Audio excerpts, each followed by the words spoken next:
Graça e paz, irmãos. Vamos para 1 João, capítulo 5. 1 João, capítulo 5, versículos 2 e 3. Diz assim a palavra do Senhor. Nisto conhecemos que amamos os filhos de Deus, quando amamos a Deus e praticamos os seus mandamentos. Porque este é o amor de Deus, que guardemos os seus mandamentos. Ora, os seus mandamentos não são penosos. Então, nesses dois versículos, nós chegamos a um daqueles lugares de transição do movimento, do pensamento do apóstolo João. Nós vemos aqui o significado do que o apóstolo João está desenvolvendo na questão de toda a sua escritura, de toda a sua primeira epístola enviada aos irmãos naqueles dias, aos quais ele viveu ali naquele período. E nós temos visto que João, desde o início da sua epístola, ele tem trazido um ensinamento que vai lembrar e dizer ao povo cristão que neste mundo, como ele é, neste mundo, ele escreveu naqueles dias, e também da mesma forma para esses dias. Então o mundo, naquela época, sendo como era, todas as suas características, tudo que estava sendo desenvolvido no mundo, o pensamento do mundo, João então coloca, não só no seu evangelho, mas principalmente na sua epístola, que ainda que o mundo seja dessa forma, como era daquela forma, para o cristão há uma plenitude de alegria que ele pode viver independentemente de como esteja o mundo. Os irmãos se lembram que o próprio João, agora ele vai passar para outro assunto, ele vai dizer que o mundo jaz no maligno. João ele não pinta uma característica do mundo, que o mundo é cor-de-rosa, não. Essa não é a característica nem de João e nem dos escritores do Novo Testamento. Paulo, escrevendo as suas epístolas, ele diz que nos últimos dias os homens serão. E ele coloca então como seria as características dos homens nos últimos tempos, como que os homens viveriam, e que nós entendemos que é de mal a pior, porque João vai tratar desse assunto agora a partir desses versículos que lemos. Ele vai falar sobre o que vence o mundo. O que é que vence o mundo? O mundo jaz no maligno. Então, o mundo em toda a sua morte, tudo o que o mundo produz, na verdade, contrastando com a vida que Deus tem nos seus filhos, tem dado aos seus filhos, não se compara, é inigualável. Então, João coloca, sabendo que estava para morrer, né? João foi um dos últimos apóstolos a morrer, já estava no fim da sua vida, então ele tem o objetivo de deixar uma palavra de conforto, de encorajamento para os irmãos daquela época. E graças a Deus por 1 João. Em 1 João, você, eu, todos os filhos de Deus na história, somos lembrados que somos filhos de Deus, que pertencemos a Deus, que Deus está em nós, que nós estamos em Deus, que temos a vida eterna, que Jesus Cristo é o único Deus, a vida eterna. Tudo isso nós temos nessa epístola. E por isso, neste mundo, ainda que, com todas essas situações, o cristão ele pode entrar na plenitude da felicidade. É possível isso porque nós temos a vida de Cristo. O que João coloca é aquilo que Pedro também coloca na sua primeira epístola. Nós temos uma alegria indizível e cheia de glória. Lembremos, irmão, o mundo não vai ficando cada vez melhor. Os homens, ainda que com a sua sabedoria hoje, com a sua inteligência, o homem indo à lua, voltando da lua, o homem em toda a sua potência de conhecimento, o mundo não vai ficar melhor. Essa é a característica das Escrituras, essa é a verdade das Escrituras. Vejam aí, nós estamos em plenas guerras. Quantas guerras tem o mundo? Tem uma guerra que tem aí há vários anos. Nós temos essas guerras entre Israel e a Palestina. De quantos anos tem essas guerras existindo? O mundo da mesma forma. Então, João, além disso, ou com tudo isso, coloca que nós, então, neste mundo, podemos ter essa alegria, essa comunhão com Deus. E essa alegria, de fato, irmãos, é porque nós temos comunhão com Deus. No início da sua epístola, João coloca: a nossa comunhão é com o Pai e com o seu Filho Jesus Cristo. Então, por causa dessa comunhão com o Pai, por causa dessa comunhão com o Filho, nós temos essa verdadeira alegria que o mundo não pode dar. O mundo não consegue dar alegria. Acabamos de ouvir um testemunho de alguém que estava com fortes dores. Como que você consegue explicar isso? Como você consegue explicar a alguém que perde um filho novo, uma criança, um bebê, ou um filho adolescente, ou um pai ou uma mãe, e ainda assim permanece com alegria interior? Essa é a paz de Deus, que excede todo o entendimento que traz as Escrituras. Essa é a alegria em que o cristão vive nela, porque o Senhor Jesus orou por nós, por cada um de nós, ali em João 17. Pai, o meu desejo é que a minha alegria seja neles completa. E certamente nós temos desfrutado dia a dia, desde a nossa conversão, dessa alegria. Então João, como sábio pastor e mestre que era, tem advertido que, embora o cristão possa entrar nessa vida de alegria, como diz Pedro, indizível e cheio de glória, mas ele tem que estar atento, porque algumas coisas podem vir roubar a alegria do cristão. Algumas coisas têm sido estrategicamente promovidas por Satanás, pelo mundo, pela nossa carne, para tirar a alegria do cristão dessa vida com Deus. Nós devemos entender que as promessas de Deus são condicionais. Se nós não entrarmos na prática da palavra de Deus e entendermos que Deus, o se de Deus, se vocês, se atentamente ouvires a minha voz e guardares a minha palavra, serão bem-sucedidos. Então há condições nas Escrituras, e João tem colocado elas bem definidas, que devemos observar. E ele tem citado, então, nessa primeira epístola, três coisas que devemos observar para não perdermos essa comunhão com Deus, ou melhor, para desfrutarmos dessa comunhão com Deus. E ele tem dito até aqui que devemos obedecer aos seus mandamentos. O cristão é aquele que deve guardar os mandamentos do Senhor Jesus, os mandamentos de Deus, para que ele possa desfrutar dessa comunhão com Deus. Esse é o primeiro ponto. O segundo ponto que ele tem colocado é que devemos amar os irmãos, para um desfrute da comunhão com Deus, de vermos o amor de Deus por nós, e da mesma forma de expressarmos o amor que temos para com Deus, devemos amar os irmãos. João tem colocado isso. E um terceiro ponto que ele tem colocado, que devemos sempre estar corretos com a nossa doutrina, principalmente a questão da doutrina da pessoa do Senhor Jesus. Ouvimos essa manhã, acabamos de ouvir o testemunho também, sobre o homem não produz a sua salvação.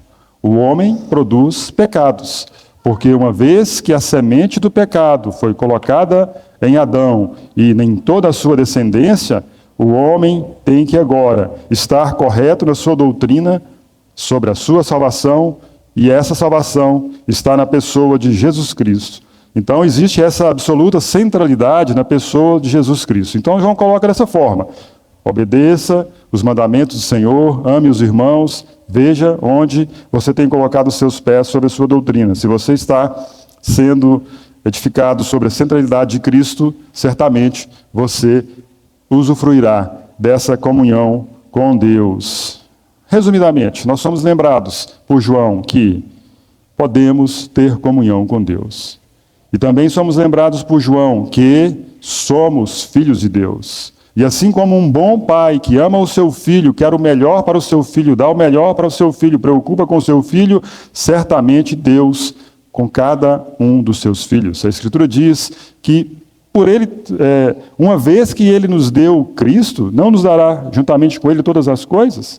Certamente que temos todas as coisas em Cristo. Então, nesses dois versículos que lemos, nós vemos a transição do assunto de João, que ele tem falado sobre o amor aos irmãos, ainda continuará aí mais alguns versículos falando sobre isso, mas ele vai falar agora sobre guardar novamente os mandamentos e dizer que os mandamentos não são penosos e que algo vence o mundo, a nossa fé, a fé dos cristãos. Então ele diz aí: porque este é o amor de Deus, que guardemos os seus mandamentos. Ora, os seus mandamentos não são penosos. Eu não sei quanto a você, mas quanto a mim, eu gosto desses absolutos da palavra de Deus. Porque muitas vezes nós podemos entender o amor de Deus por nós, ou o nosso amor por Deus, em certas práticas, talvez místicas, que muitas vezes os homens criam, que muitas vezes nós lemos em alguns livros, ou que ouvimos de algumas pessoas próximas a nós, ou que já viveram, e nós pensamos que esse amor é algo que eu tenho que desenvolver, que eu tenho que me desdobrar, jejuar. Não, esses absolutos da palavra de Deus, eles nos confrontam, porque este é o amor de Deus, que guardemos os seus mandamentos. É muito claro, então, se nós fizermos aquelas setinhas na Bíblia, está escrito aqui sobre o amor de Deus, aqui também está sobre o amor de Deus, guardemos os seus mandamentos. Não existe nada fora disso, não é alguma coisa criada, e nós vamos falar sobre isso daqui a pouco. Então, João tem usado a sua epístola para nos lembrar de várias coisas, já citamos algumas, mas as que queremos deixar nessa noite, eu gostaria de deixar nessa noite, é que Deus nos deu vida em seu amado Filho. Irmãos, claramente, não esqueça disso nunca. Deus nos deu vida somente no seu amado Filho. E é importante que você e eu creiamos e saibamos e vivamos essa realidade. João não quer lançar as verdades e as pessoas simplesmente ouvirem, irem embora e se esquecerem delas. Ou ler, no caso dos irmãos, não. João diz que nós devemos fazer testes. Veja o versículo 1 do capítulo 4. Amados, não deis crédito a qualquer espírito. Antes provai os espíritos se procedem de Deus, porque muitos falsos profetas têm saído pelo mundo fora. Então João tem colocado isso. Olha, tenha certeza do que você crê. Tenha segurança também naquilo que você crê. Ouvimos essa manhã sobre o examinar quando estamos na ceia. Examine-se, pois, o homem a si mesmo, o autoexame. O cristão tem que fazer isso. Paulo fala sobre isso na segunda epístola aos Coríntios, sobre nós fazermos provas da nossa fé. João também da mesma forma. Então, devemos ver também a vida cristã e as suas manifestações. E aqui nesses 2 versículos, então, nós podemos extrair alguns princípios, algumas propostas para nós caminharmos no entendimento de que João escreveu aqui nesses versículos. E a primeira proposta, o primeiro princípio, irmãos, é que a vida cristã, ela é inteira. A vida cristã, ela tem uma totalidade. A vida cristã não pode ser dividida em compartimentos. É o que João coloca aqui. A inteireza da vida cristã, a completude da vida cristã. E para entendermos essa epístola, nós devemos estar muito claros do pensamento do escritor, tanto no Evangelho quanto nessa epístola que acabamos de ver. João não separa a vida cristã. Depois que você nasceu de novo, não tem como você agora dividir que você quer fazer essas coisas e não fazer essas coisas, mas é um completo.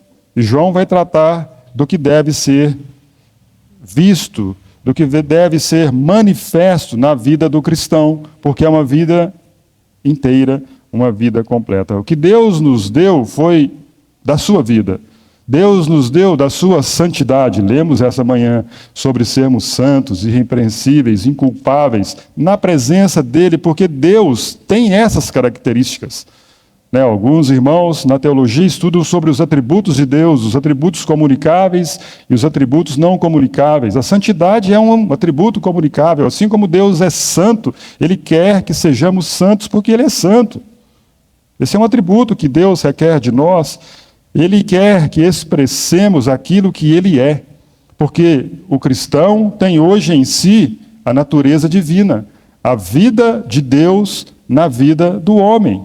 Como disse alguém na história da igreja, a divina semente, diz João aqui nos capítulos anteriores, está no cristão. E esta vida, então, deve se manifestar de algumas maneiras, de certas maneiras. Então, há certas coisas que são absolutamente essenciais na vida cristã. Se você bater um olho num cristão, ou se você diz ser cristão, essas coisas têm que estar lá. Devem estar presentes na vida daquele que se diz Filho de Deus, daquele que se diz, como João no capítulo 1, crê que Jesus é o Cristo, o Messias, o enviado, o Filho de Deus. Algumas características devem ser vistas. E a primeira delas, ou começando com ela, é a vida de Deus no homem, no cristão. Irmãos, qualquer coisa que você vê que não tenha vida, certamente há ali morte. Em toda a criação de Deus, nas coisas que Deus criou, se manifesta vida, se manifesta beleza. Por exemplo, se você olha para a vida marinha, você olha para a vida no fundo do mar ou nas águas marinhas, se você ver que por exemplo, se os homens estão filmando, alguma coisa está estático, está sem nenhum movimento, não há vida. Mas o fato é que o mar, em toda a sua grandeza, então vasto que ele é, tem vida. Você vê, de repente, criaturas que foram criadas, a criação de Deus, nas suas várias formas, aqueles peixes, uma variedade enorme, cores enormes, mas há movimento, há vida. E a vida naquele local, no meio do mar, existem então sinais, existem atitudes, existe uma resposta da vida que está no mar, na vida marinha. Se você olha, por exemplo, também nas plantas da mesma forma, a variedade daquilo que Deus criou, das plantas, das árvores frutíferas em todas as espécies, se não tem vida, certamente está seco.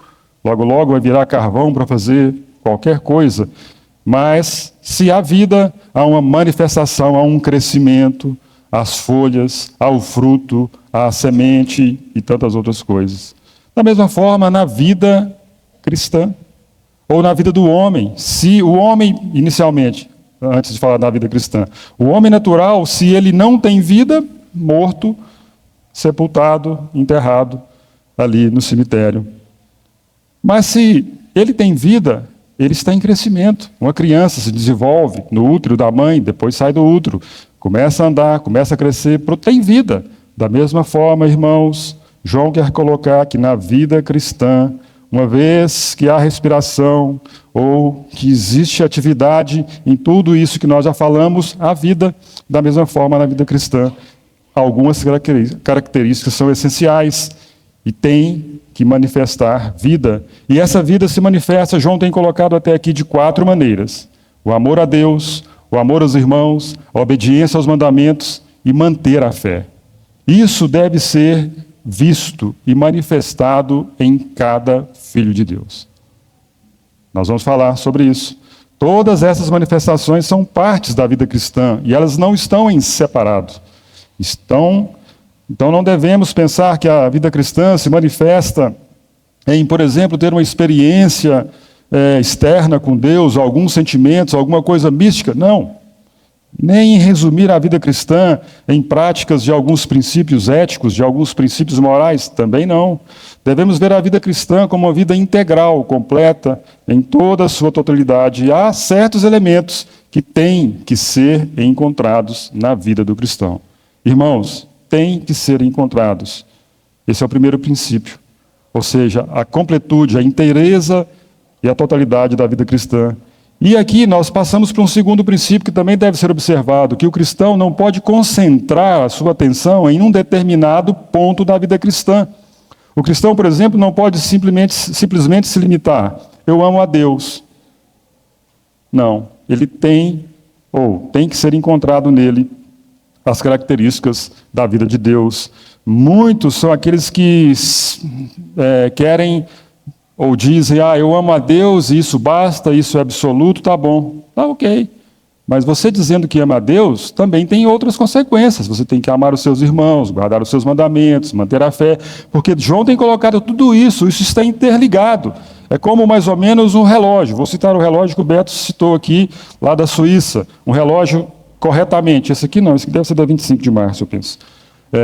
Mas o relógio suíço, por exemplo, tem 15 minutos, tem 30 minutos, 45, 1 hora. E a vida cristã é isso, é esse círculo, que 1 hora passa no 15, no 30, no 45, um completo. Você, por exemplo, se pega amando a Deus, amando os irmãos, guardando os mandamentos, mantendo a fé. De repente você se pega também mantendo a fé, guardando os mandamentos. O certo é que existe esse círculo e todos os pontos devem ser preenchidos. A vida cristã não pode ser vista de maneira separada. Não podemos ficar detidos em um único ponto na vida cristã.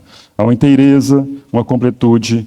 E a melhor maneira é descobrir se todas essas manifestações estão presentes na nossa vida.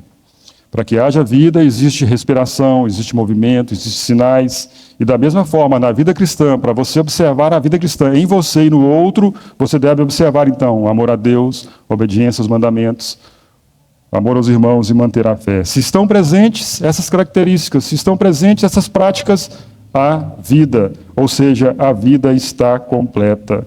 Então, dissemos, a vida cristã, em um determinado momento, você se pega numa busca maior de amor a Deus. De repente você se envolveu em algum pecado e Deus trabalhou em você, sobre você abandonar determinado pecado, e de repente você se envolve mais nesse momento em amor a Deus. Mas não se esqueça que você tem, e tem que ser achado em você e em mim, as outras características.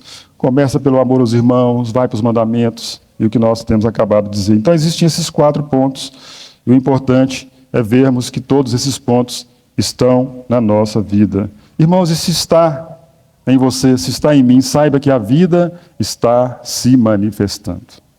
É o autoexame que o nosso irmão citou. Não só o exame na ceia sobre participar dos elementos, mas é o autoexame, o teste na vida cristã. Nós não podemos ser como robôs, não. Nós devemos fazer esses testes. O principal é saber se temos essa vida. E se a temos, ela está se manifestando de diversas formas. Amo a Deus, amo meus irmãos, praticamos os mandamentos, amamos a Deus, mantenho fé, e assim vai. E esse é o conceito, então, dessa vida integral, dessa vida completa, e eu não posso me deter praticando somente um dos pontos dessa vida, porque ela é uma vida completa, vital, orgânica, e devemos dar importância para um outro fim, para um outro princípio. Porque aí, irmãos, chegamos no teste da vida cristã. Por que um teste? Percebam o que João diz no versículo 2, no início do versículo. Nisto conhecemos.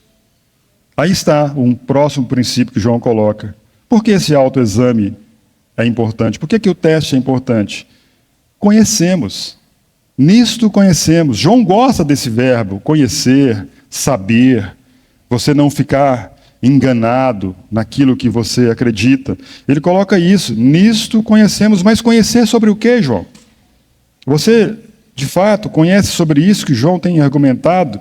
Você sabe que a vida cristã não é um apanhado de manifestações místicas? Você tem esse conhecimento? Você sabe que corremos o perigo de dizer que temos vida, mas de repente não podemos ter essa vida? Isso que João quer colocar. Nisto conhecemos. Conheça realmente sobre essa vida e sobre as manifestações que se encontram nessa vida. Porque a vida cristã, irmãos, é mais do que ser gentil, amigável, agradável. Muito mais do que isso. Isso os homens do mundo fazem sem ter Cristo. São amigáveis, agradáveis, gentis, mas a vida cristã é mais do que isso, mais do que, ou maior do que qualquer qualidade moral que o homem tenha. A vida cristã é mais do que você ler livros de teologia, livros sobre Deus, livros sobre Jesus e depois querer discutir com eles. A vida cristã está muito acima disso. Tudo isso pode ser uma distração, ao contrário, para tirar o cristão do principal. Então diz João aí, ele coloca dessa forma, nisto conhecemos. Conhecemos o que então? Que amamos os filhos de Deus, que amamos a Deus, que praticamos os mandamentos, que mantemos a fé. E esse manter a fé, irmãos, é o que está no capítulo 5, versículo 1. Todo aquele que crê que Jesus é o Cristo. Essa é a fé que temos. Ou naquilo que acreditamos. Quando dizemos que cremos que Jesus é o Cristo, nós entendemos que tudo o que diz a respeito dele está aqui incluído. E, fazendo o exame, nós entendemos que ele, como no início da reunião foi lido nesta manhã, e cantamos também, ele é o resplendor da glória de Deus. Ele, tendo feito a purificação, subiu aos céus, a majestade nas alturas. Ele é maior do que os anjos, como diz Hebreus capítulo 1, nós lemos aqui. Ou ele é o Messias, ele é o Cristo, ele é o ungido, ele é o Filho de Deus, ele é o Cordeiro e tantas outras coisas que envolvem em mantermos a fé nele. O autoexame, então, é importante para isso, irmãos, porque nós podemos ser enganados, ou podemos entrar no autoengano. E a importância desse exame, desse teste, é pelo seguinte: se eu quero desfrutar da plenitude da alegria de Deus, se eu quero desfrutar da plenitude da alegria que João fala, se eu quero conhecer a Deus, se quero conhecer a Deus como meu Pai e eu como filho dele, preciso estar absolutamente certo sobre essas verdades. Não tem como eu fugir dessas características que João coloca aqui. Porque, pensem bem, se não há certeza, ou se alguém não tem certeza da sua salvação, como que ele vai desfrutar da comunhão com Deus? Se alguém não tem certeza que Deus é o seu Pai e que Ele é Filho de Deus, como que ele vai usufruir dessa comunhão com Deus, dessa paz de Deus, desse amor de Deus, dessa alegria com Deus? E se também essa pessoa não tem certeza da salvação, como que ele vai dizer que anda com Ele? Ou como que essa pessoa vai andar com Deus se ele não tem certeza de tudo isso? Então essas coisas devem estar nas nossas vidas e devemos certificar cada um de nós se temos essa vida, se estamos nessa vida. O teste de João, nisto conhecemos, é importante para dar segurança, para saber onde estamos. Paulo, como dissemos, fala disso, ou entra nesse mesmo assunto de maneira diferente, questionando os coríntios. Vamos ler lá, 2 Coríntios capítulo 13, versículo 5. Na mesma linha de João, ele coloca sobre esse exame, sobre esse autoexame de provar a nós mesmos se temos essa vida com Deus, se estamos praticando essas verdades de Deus. 2 Coríntios capítulo 13, versículo 5, se nos diz: examinai-vos a vós mesmos, se realmente estáis na fé. Provai-vos a vós mesmos. Ou não reconheceis que Jesus Cristo está em vós? Se não é, que já estáis reprovados.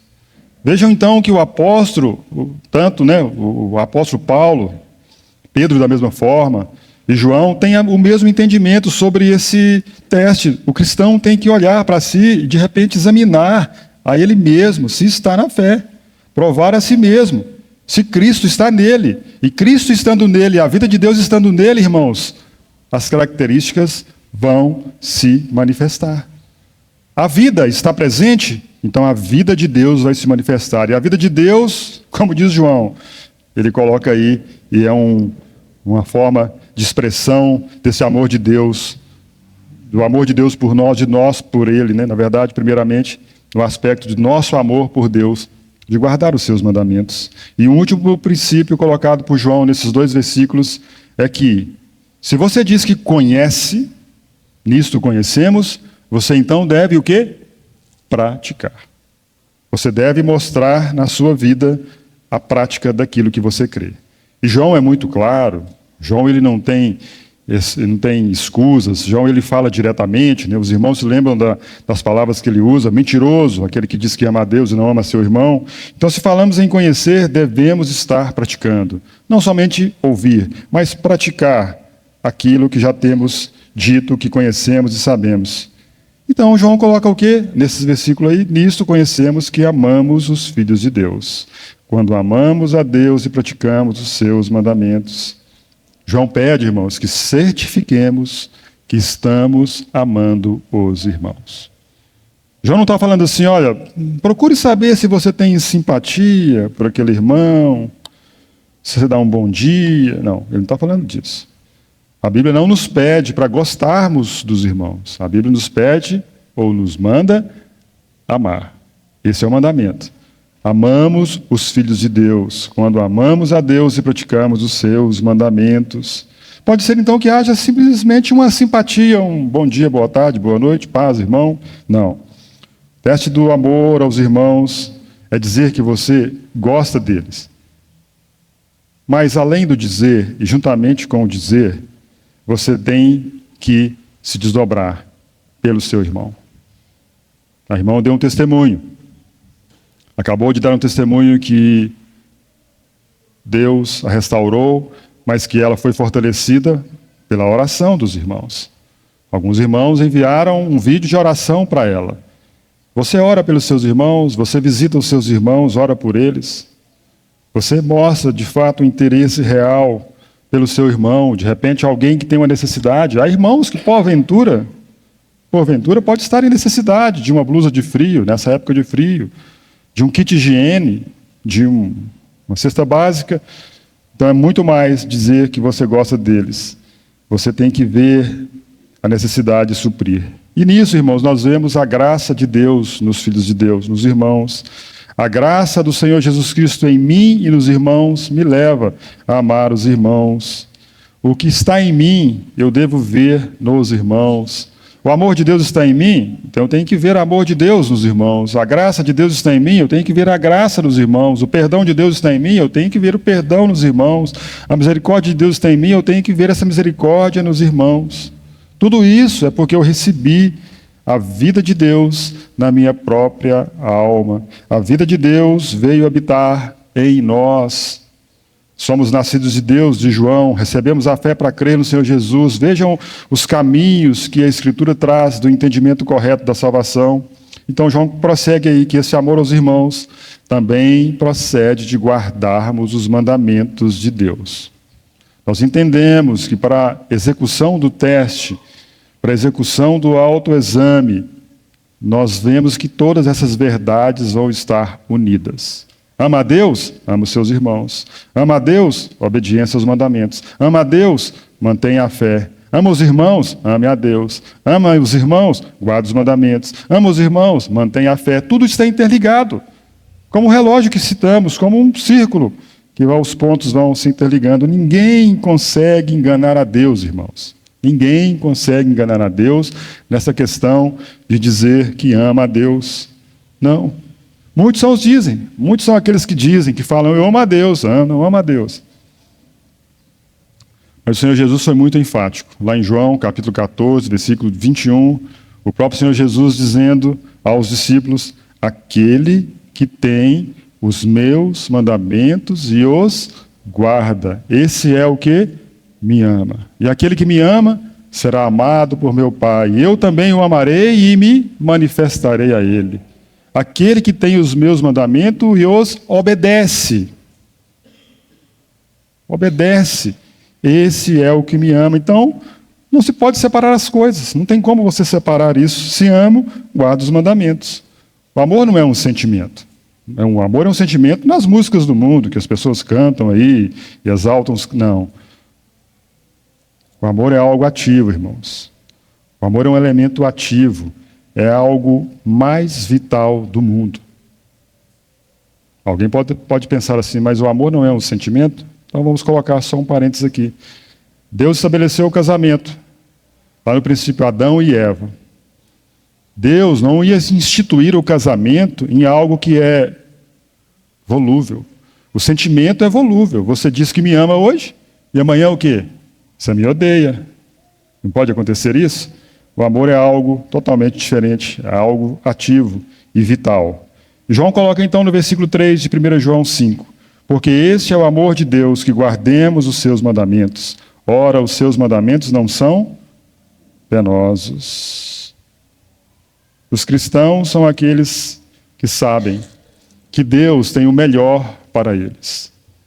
E os mandamentos de Deus faz parte daquilo que Deus tem de melhor para os seus filhos. Se Deus deu mandamento aos cristãos, é porque Deus quer o melhor para eles. Porque Deus quer o bem deles. Deus quer fortalecê-los. Deus quer que eles sejam protegidos por esses mandamentos. Deus não tem o interesse de coisas ruins dando os mandamentos de Deus ao homem, aos seus filhos, não. Vamos ler o Salmo 119, para vermos a atitude do homem aos mandamentos de Deus. Salmo 119, versículo 4.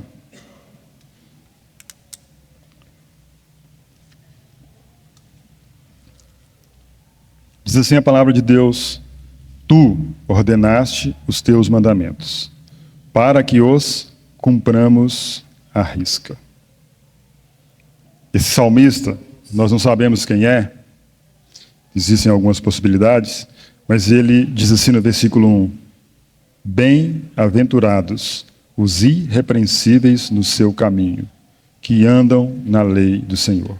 O que ele está dizendo é feliz, aquele que anda na lei do Senhor. Versículo 2, Bem-aventurados os que guardam as suas prescrições e o buscam de todo o coração.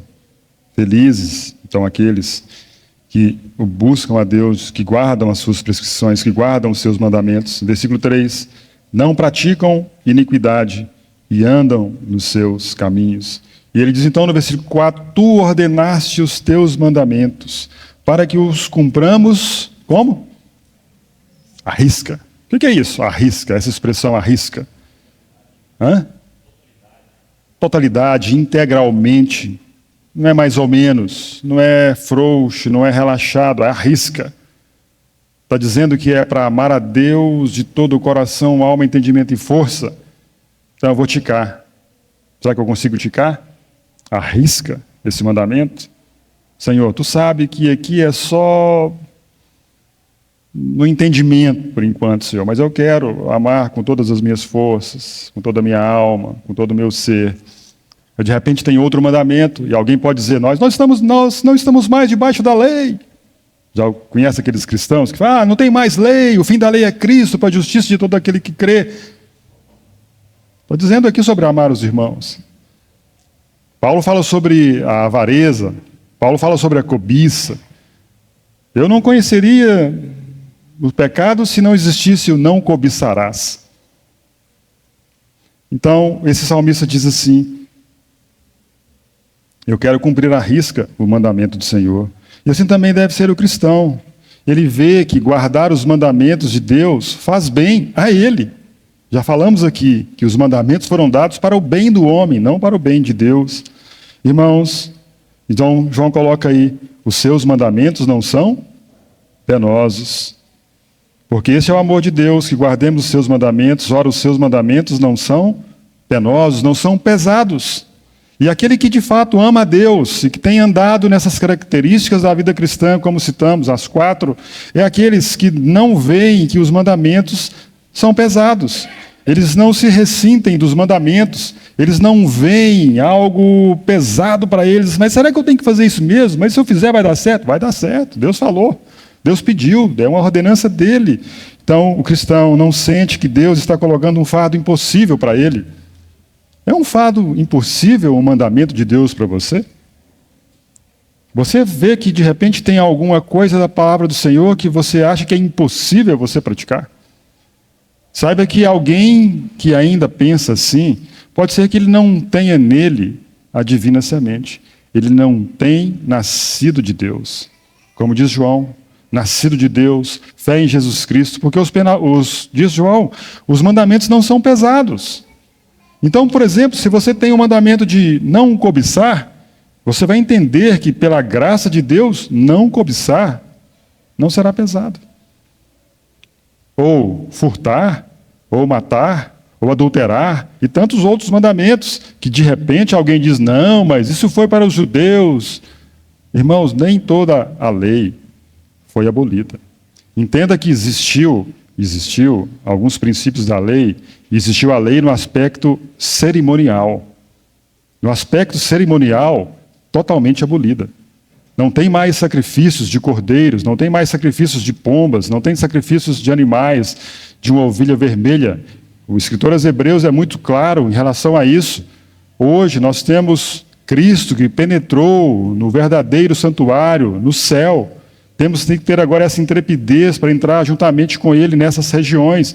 Então, a lei cerimonial, se você, porventura, ainda conhece alguém que queira colocar um fardo pesado sobre fazer isso, fazer aquilo ou aquilo outro, com respeito às cerimônias do Velho Testamento, isso foi abolido.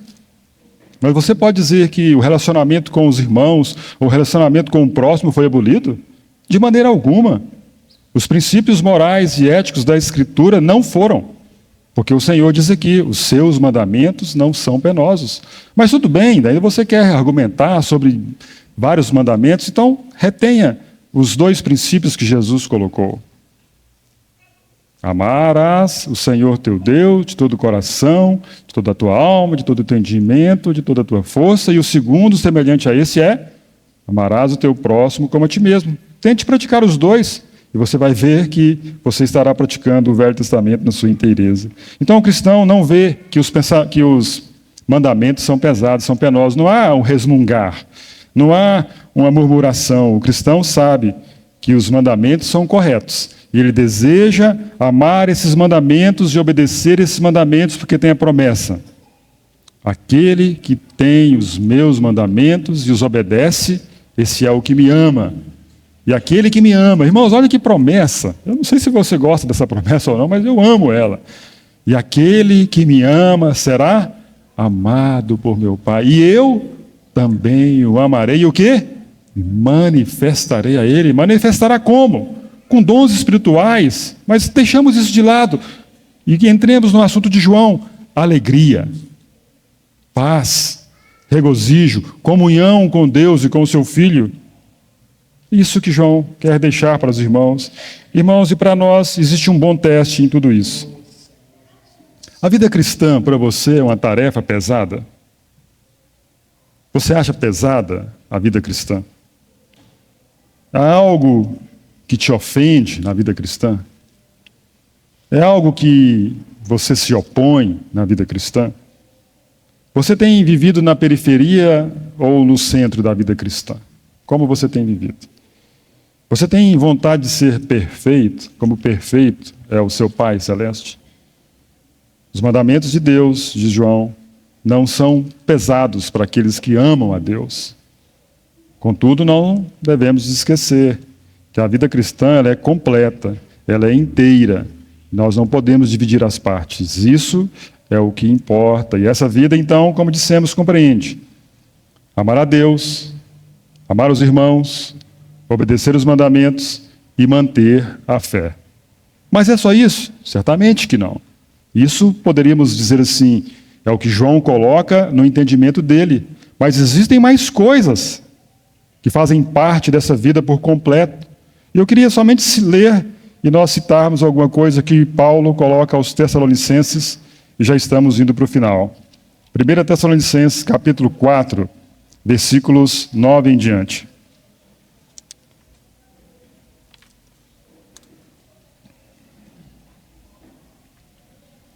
1 Tessalonicenses 4, 9 em diante. Vejam só o que Paulo vai escrever sobre esses irmãos de Tessalônica. Talvez João ficou muito feliz se ele leu essa epístola, se ele ouviu a respeito desses irmãos. Paulo diz assim: no tocante ao amor fraternal, não há necessidade de que eu vos escreva. Porquanto vós mesmos estáis por Deus instruídos que deveis amar uns aos outros. E, na verdade, estáis praticando isso mesmo para com os irmãos. Onde? Não só em Tessalônica, mas na região da Macedônia, nas cidades da Macedônia. E, na verdade, estáis praticando isso mesmo para com todos os irmãos em toda a Macedônia. Depois, se você tiver um mapa aí no final da sua Bíblia, vê onde é a Macedônia. Não era somente Tessalônica, existem outras cidades, mas faça isso depois. Contudo, vos exortamos, irmãos, a progredirdes cada vez mais. Então, por exemplo, esses irmãos já estavam praticando o que citamos: amar a Deus, obedecer os mandamentos, amor aos irmãos, mantendo a fé. Mas Paulo coloca assim: progrida cada vez mais, cresça cada vez mais. Mas tem como, ainda que eu estou amando os irmãos, progredir? Tem. Ele coloca algumas coisas aí. E a diligenciardes por viver tranquilamente. Olha que maravilha. Viver tranquilamente, irmãos, não cai do céu. Diz aí Paulo: diligentemente. E a diligenciardes por viver tranquilamente. Opa, uma característica da vida cristã: cuidar do que é vosso. Já conhece aquelas pessoas que sabem tudo que o outro tem, mas não sabe o que tem, ou o que não tem?